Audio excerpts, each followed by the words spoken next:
नमस्कार दोस्तों, myself Rahul Joshi. Welcome to my YouTube channel simple astrology. आज मैं आपके लिए एक बहुत ही यूनिक टॉपिक लाया हूँ, ग्रह दृष्टि। हम इसको बहुत यूनिक वे में समझने की कोशिश करेंगे कि कैसे एक प्लैनेट्स की दृष्टि दूसरे हाउसेस पे पड़ती है। Let's start.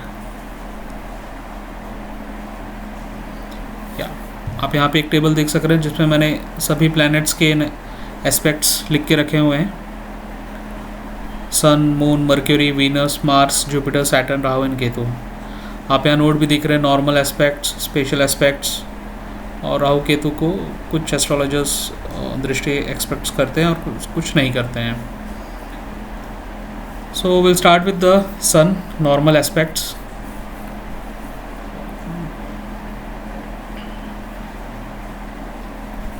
So we'll start, हम यहाँ पे हाउसेस लिख लेते हैं।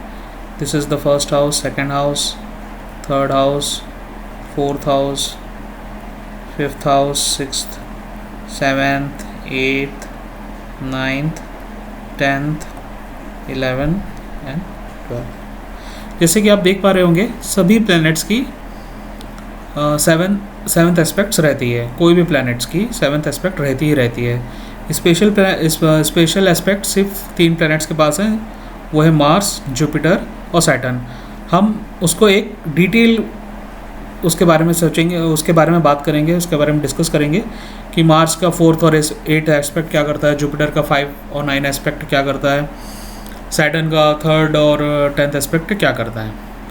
सो हम क्विकली सन, मून, मर्क्यूरी, वीनस का एक देख लेते हैं कि कैसे ये काम करते हैं, एस्पेक्ट्स होते कैसे, ग्रह हाउसेस को कैसे मतलब एस्पेक्ट्स कर पाते हैं, कहाँ पे बैठे हुए। जैसे कि for an example sun 4th house में बैठा है किसी के, ओके। तो 7th एस्पेक्ट्स मतलब we have to count 7 from जहाँ से सन बैठा है। सो 1 2 3 4 5 6 7। सो यहाँ से यहाँ सूर्य अपनी दृष्टि डालता है। तो सूर्य की दृष्टि 7th एस्पेक्ट्स मतलब अगर जिस भी बंदे का या जिस भी जातक का ये जैसे चार्ट होता है जिसमें सूर्य 4थे भाव में है और सूर्य 10वें भाव को देख रहा है, तो वो अपने वर्क प्लेस में अपने काम को लेके थोड़ा सा ईगोइस्टिक रह सकता है। मतलब he knows he do well, so उसके अंदर थोड़ा प्राइड आ सकता है। सो जस्ट बेसिक ट्रेट्स होते हैं ये सन के। और जैसे फॉर एन एग्जांपल हम यहाँ पे जैसे कि सन की जगह यहाँ पे अपन मून ले लेते हैं, okay. Next is moon, moon का 7th एस्पेक्ट्स, ओके। सो वो जो भी जातक रहे जिसकी कुंडली में चंद्रमा 4th हाउस में रहेगा, वो जिस भी काम में रहेगा वो इमोशनली उस काम से बहुत अटैच्ड रहेगा। मून का ट्रेट्स ये है, उसका 7th एस्पेक्ट 10th हाउस में पड़ रहा है, तो इमोशनली उस काम से जुड़ के बहुत अच्छे से उस काम को करेगा, इमोशनल अटैच रहेगा वो अपने काम के प्रति को लेके। ऐसे भी मून जैसे एग्जांपल के लिए कहीं भी बैठा हो वहाँ से 7th एस्पेक्ट होता है। यहाँ पे बैठा हो चंद्रमा, यहाँ पे उसका 7th एस्पेक्ट कैसे होगा, it will goes to his 1st house. वो खुद बंदा खुद इमोशनली हो सकता है, 7th में बैठ के 1st को देख रहा है। 1st हाउस मतलब सेल्फ, आप खुद होते हैं। तो ऐसे करके हम यूनिक वे में ट्रेड्स को जान सकते हैं। हम यहाँ पे सिर्फ अभी एस्पेक्ट्स के बारे में बात कर रहे हैं। सो हम वो वाला वीडियो अलग से करेंगे जिसमें कौन सा प्लैनेट कौन सा हाउस में बैठ के क्या इम्पैक्ट डालता है, ओके। सो ये हुआ मून का। अब जैसे फॉर एन एग्जांपल एक और एग्जांपल लेते हैं हम, किसका लें, मर्क्यूरी का। मर्क्यूरी जैसे किसी का 11th में बैठा है, ओके। 11th में बैठ के उसका 7th एस्पेक्ट कौन कौन सा होगा, 1st, 2nd, 3rd, 4th, 5th, 6th and 7th। सो वो इसका 7th एस्पेक्ट जाएगा 5th हाउस में मर्क्यूरी का। It will directly impact 5th house. वो बच्चों के साथ बहुत अच्छे से कम्युनिकेट कर पाएगा जिसका भी मर्क्यूरी 5th हाउस में है, 11th हाउस से 11th हाउस में बैठ के 5th हाउस को देख रहा है अपनी 7th एस्पेक्ट से। Next is Venus.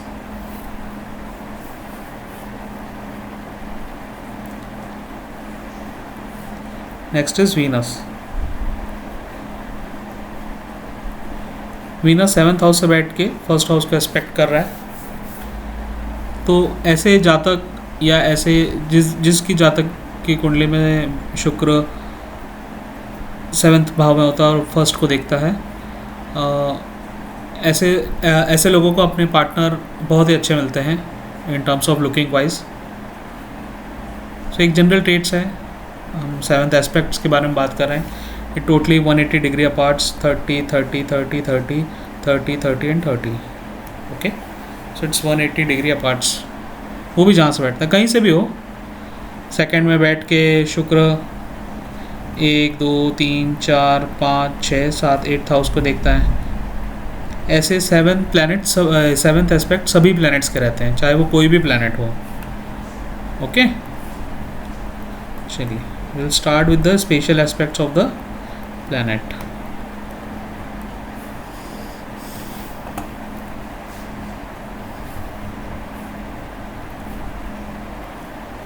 या सो आइए चलिए हम will start with the Mars. Mangal से हम स्टार्ट करते हैं। So just for an example, जैसे कि मंगल यहाँ पे हमारे 1st भाव में बैठा है, हम सिर्फ अभी पॉजिटिव ट्रेड्स के बारे में हम डिस्कस करेंगे। ओके, सो यहाँ पे जैसे मंगल बैठा है, सो मंगल का 4th एस्पेक्ट कहाँ पे जाएगा? 1 2 3 एंड 4, 4th एस्पेक्ट उसका यहाँ पे जाएगा। सो 4th एस्पेक्ट रहता है, इट्स अ प्रोटेक्टर, उस भाव को वो प्रोटेक्ट करता है। 4th एस्पेक्ट मीन्स प्रोटेक्टर, मंगल उस भाव को प्रोटेक्ट करेगा। ओके, नेक्स्ट मंगल की कौन सा एस्पेक्ट है? 8th aspect. यहाँ पे ये सब मैंने हाउस नंबर लिखे हैं, ये राशि नहीं लिखी हुई है, this is the house for understanding. और मंगल का 8th एस्पेक्ट, आपके जो भी छुपे हुए हिडन एनिमीज़ होंगे आपके लाइफ में, आपके खुद के, जो कि मंगल अभी 1st भाव में बैठा है, हम उसके बारे में डिस्कस कर रहे हैं। तो आपके जो भी हिडन एनिमीज़ होंगे, जो आपको छुप के आपके ऊपर वार करते हैं, मंगल उन लोगों से आपकी रक्षा करता है, उसका काम ये है 8th एस्पेक्ट। ये बहुत ही यूनिक वे है। ये ईज़िली मतलब ऐसा बोलते हैं कि मंगल की दृष्टि खराब रहती है, उसके बहुत सारे फैक्टर्स रहते हैं कि मंगल एक पाप ग्रह है, लेकिन हाँ, मंगल एक प्रोटेक्टर की तरह है, वो एक सेनापति है, वो चीज़ में रक्षा भी कराता है। अगर थोड़ा सा नेगेटिव का भी बात करें, यहाँ से मंगल 1st हाउस में बैठ कर 4th को भी देख रहा है, वो प्रोटेक्ट तो करेगा अपनी फैमिली, अपने घर को, लेकिन हाँ, कभी कभी उस कारण कुछ कॉन्फ्लिक्ट्स हो सकते हैं उसके मदर के साथ, या उसके कुछ कॉन्फ्लिक्ट्स हो सकते हैं 8th एस्पेक्ट से उसके इन-लॉज के साथ। समहाउ कभी कभी प्रोटेक्ट भी करेगा, लेकिन हाँ, कुछ कॉन्फ्लिक्ट्स भी कभी कभी दे देता है। सो ये एक मंगल के स्पेशल एस्पेक्ट्स हो गए 4th और 8th को लेके। अब जैसे कि अगर हम और एग्जांपल अगर आप देखना चाहते हैं कि मंगल और कौन से भाव में, जैसे कि फॉर एन एग्जांपल मंगल आपका बैठा है 2रे भाव में, तो यहाँ से 4th एस्पेक्ट कहाँ पे जा रहा है? 5th हाउस में, 1 2 3 4। तो मंगल आपके बच्चों को प्रोटेक्ट करेगा, जो भी आपके एनिमीज़ हैं उनसे आपको उनको प्रोटेक्ट करेगा, आपके बच्चों को। अगर यहाँ मंगल फॉर एन एग्जांपल यहाँ पे बैठा है, तो यहाँ से 4th एस्पेक्ट कहाँ पे जा रहा है? 1 2 3 4, यहाँ पे जा रहा है। आपके मित्र हो गए, बड़े भाई बहन हो गए, उनका वो प्रोटेक्ट करेगा। There are certain condition apply, इसमें कंडीशन अप्लाई होती है, बट हाँ, will talks about only the positive aspects, कि मंगल हमेशा नेगेटिव रिजल्ट्स ये नहीं करता है। वो आपके बड़े भाइयों को प्रोटेक्ट करेगा, मित्र यार दोस्त हैं उनको भी प्रोटेक्ट करेगा।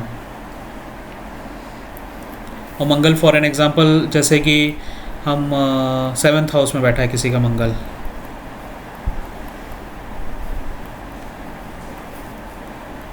अगर हम बात करें कि मंगल 7th हाउस में बैठा है, तो उसकी 4th दृष्टि कहाँ पर जाएगी? 1 2 3 4, उसकी 4th दृष्टि कहाँ जाएगी? 10th हाउस को। सो करियर में जो भी उसके मतलब कोई भी प्रॉब्लम अगर दे रहा है उसके करियर में, तो वो उनसे उन चीज़ को प्रोटेक्ट कराता है, एक साहस दिलाता है, करेज दिलाता है कि आप चीज़ों को लड़ पाएँ, आप चीज़ों से लड़ पाएँ, आप अपने लिए लड़ पाएँ। मंगल उस चीज़ का प्रतीक है। आपके अंदर हिम्मत आ जाती है, करेज आ जाता है चीज़ों को सही करने के लिए प्रोफेशन के प्रति।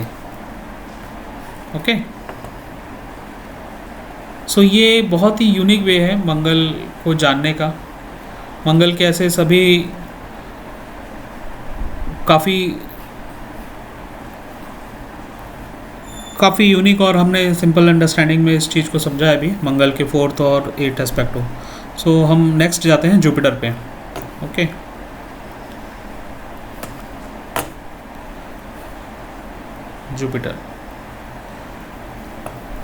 जुपिटर की दृष्टि, ऐसे बोलते हैं कि जुपिटर जहाँ भी देखता है उस भाव को प्यूरिफाई कर देता है। उसकी दृष्टि एज अ मतलब क्या बोलते हैं अपन, गंगा जल की तरह काम करती है जुपिटर की दृष्टि। अगर किसी ख़राब भाव पे दृष्टि कर रहा है तो उस ख़राब भाव के चीज़ों को वो न्यूट्रलाइज कर देता है, कम कर देता है। किसी पाप ग्रह को अगर जुपिटर देख रहा है तो उसके जो भी पाप रिजल्ट्स आने वाले होंगे या आने वाले रहते हैं उसको मिनिमाइज़ कर देता है, कम कर देता है। जुपिटर एक गंगा जल की तरह काम करता है। बहुत ही प्यारा एस्पेक्ट्स रहता है जुपिटर का। It totally depend upon your past karma life, where is Jupiter placed in your current life. आपने जो भी अपने पिछले जन्म में कर्म किए हैं उसी के अकॉर्डिंग जुपिटर इस जन्म में आपको उस भाव में बैठा हुआ मिलेगा। Just for an example, Jupiter किसी के फर्स्ट हाउस में है, या जुपिटर की 2 दृष्टियाँ आती है रहती है 5th एंड 9th। तो हम जैसे बात करते हैं 5th और 9th की बात अगर हम करते हैं तो ये आपके 5th दृष्टि जो रहती है वो आपके पूर्व पुण्य कर्मों की रहती है। उस घर के प्रति जुपिटर भी जिस घर में भी देख रहा है उस घर के प्रति आपने पिछले जन्म में बहुत अच्छे कार्य किए हैं। 5th एस्पेक्ट से अगर मान लो जैसे जुपिटर फर्स्ट में बैठ के 5th को देख रहा है तो आप अपने पिछले जन्मों में अपने बच्चों के प्रति बहुत अच्छा किया होगा,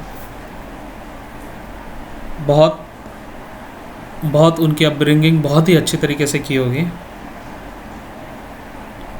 और ये आपके और इस जन्म में आपको आपके बच्चे बहुत ही अच्छे मिलते हैं, बहुत ही ओबीडियंट रहते हैं, आपकी बहुत आपका मान सम्मान करते हैं, आपकी आज्ञा करते हैं, and they respect you very well.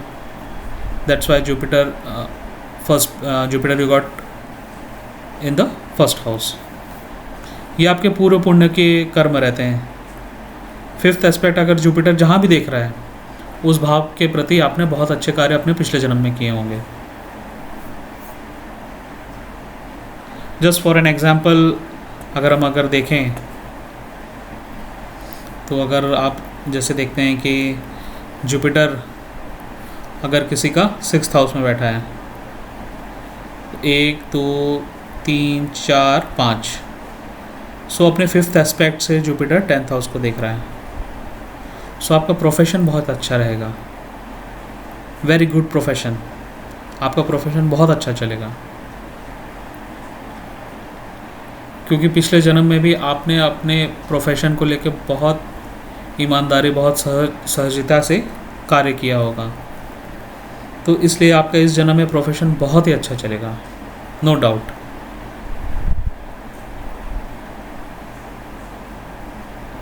और अगर यहीं जुपिटर की 9th एस्पेक्ट की अगर हम बात करें तो 9th एस्पेक्ट क्या करता है, आपका ब्लेसिंग्स फ्रॉम पितृ, ये आपके पितरों का आशीर्वाद है। 9th एस्पेक्ट्स, ब्लेसिंग्स फ्रॉम पितृ। तो यही इसी एग्जांपल को अगर हम जैसे लें तो 9th एस्पेक्ट कहाँ जाएगा, अभी हम जैसे यहाँ पे काउंट किए थे 1 2 3 4 5 6 7 8 एंड 9th, तो ये 9th एस्पेक्ट से जुपिटर आपके 2nd हाउस को देखेगा। आपका परिवार अच्छा रहेगा, आपके पास पैसे बहुत अच्छे रहेंगे, आप वेल्दी होंगे बिकॉज ऑफ पितरों का आशीर्वाद। ये आपके पितरों का आशीर्वाद के कारण। जुपिटर यहाँ बैठा है, जुपिटर 9th एस्पेक्ट्स आपके सेकंड हाउस को देख रहा है। सो 5th आपका पूर्व पुण्य कर्म हो गए, आपके पिछले जन्म के पुण्य कर्म हो गए, एंड 9th आपके ब्लेसिंग्स फ्रॉम पितृ हो गए। सो ये एक गंगा जल की तरह जुपिटर की दृष्टि काम करती है हमेशा। अब हम एक छोटा सा एग्जांपल लेते हैं, अगर किसी को थोड़ा सा और जानने की इच्छा जागृत हुई है, जस्ट फॉर एन एग्जांपल, जैसे किसी का जुपिटर हो गया 10th हाउस में और यहाँ पे मान लो राहु हो गया, तो यहाँ से 9th एस्पेक्ट कहाँ पे जाएगा? 1 2 3 4 5 6 7 8 एंड 9th। सो जुपिटर सीधा राहु को देख रहा है। सो जब भी राहु की दशा आएगी, अगर राहु यहाँ पे आपका ख़राब रिजल्ट दे रहा है आपको राहु महादशा में, तो जुपिटर कंट्रोल करेगा राहु को। ये एक बहुत ही यूनिक वे है, जुपिटर की दृष्टि इस तरह काम करती है। मानो यहाँ सैटर्न बैठा हो, तो 7th एस्पेक्ट से जुपिटर सैटर्न को ये करेगा, और जुपिटर गुरुदेव हैं। सो सैटर्न की दशा में भी 7.5 हो गई, 2.5 में हो गई। So Jupiter will try to give good results as he, वो डायरेक्टली देख रहे हैं सैटर्न को और राहु को।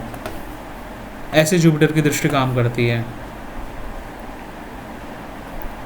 यहाँ से आपके फिफ्थ एस्पेक्ट्स अगर आप देखें 1 2 3 4 एंड 5, यहाँ से आपको आपके सेकंड हाउस को भी देख रहे हैं जुपिटर। सो मैंने अभी पहले जैसे बताया कि आप वेल्दी होंगे, फैमिली अच्छी मिलेगी आपको, दैट्स इट। सो एक हम यूनिक वे में हम हम अंडरस्टैंड कर रहे हैं एस्पेक्ट्स के।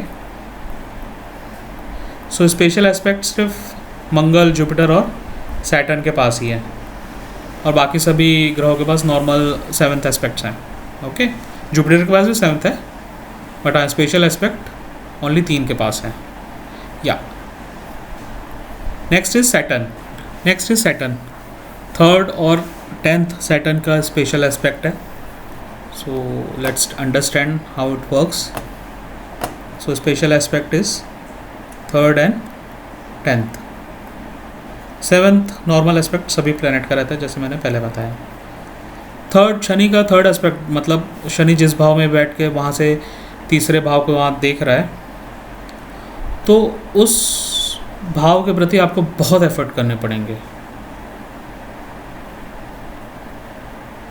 3rd एस्पेक्ट शनि का मेहनत करवाता है, एफर्ट करवाता है, मेहनत करवाता है और एफर्ट करवाता है।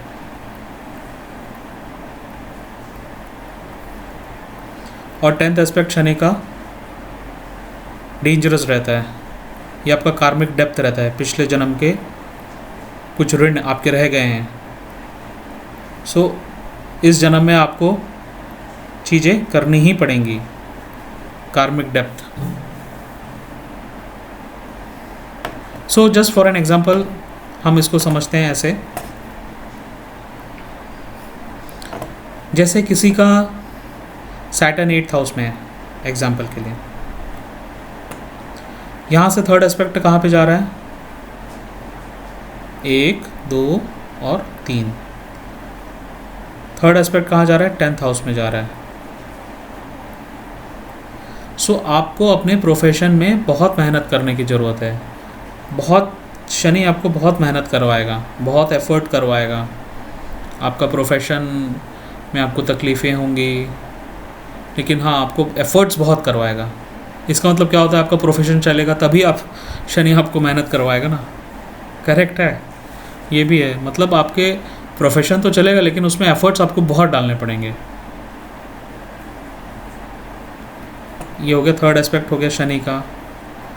और अगर कहाँ से बात करें, अगर हम बात करना चाहें, जस्ट फॉर एन एग्जांपल,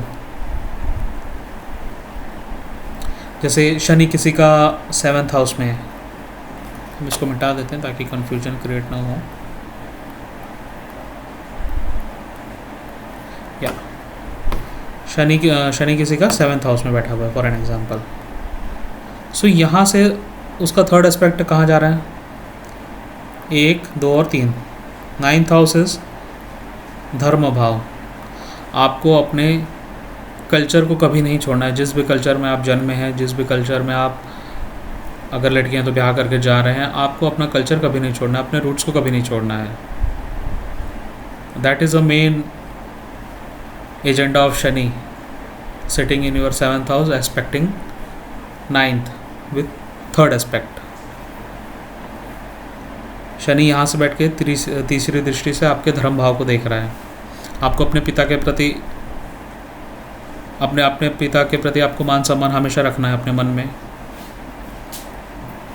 आपके कल्चर को कभी नहीं छोड़ना है। आप जिस समय अपने कल्चर को छोड़ें उस दिन से आपको शनि तकलीफ देना चालू कर देगा। तो you have to stick with your roots and your culture. जो भी कल्चर आप, जो भी रिलीजन फॉलो करते हैं, उसके प्रति आपको हमेशा करना ही करना है, उससे आप बच नहीं सकते। इसको मिटा देते हैं।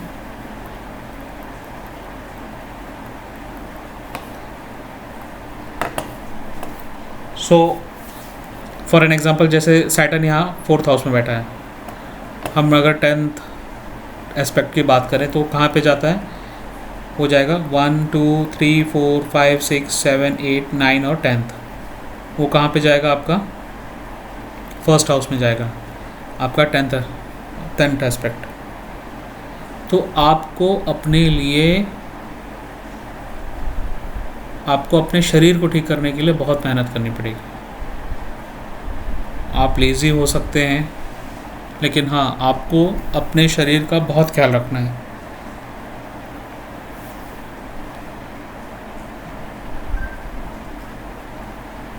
टेंथ एस्पेक्ट से आपको अपने शरीर का बहुत ख्याल रखना है, क्योंकि ये कार्मिक, ये आपके शरीर के लिए नुकसानदायक हो सकती है। उसके 10th एस्पेक्ट,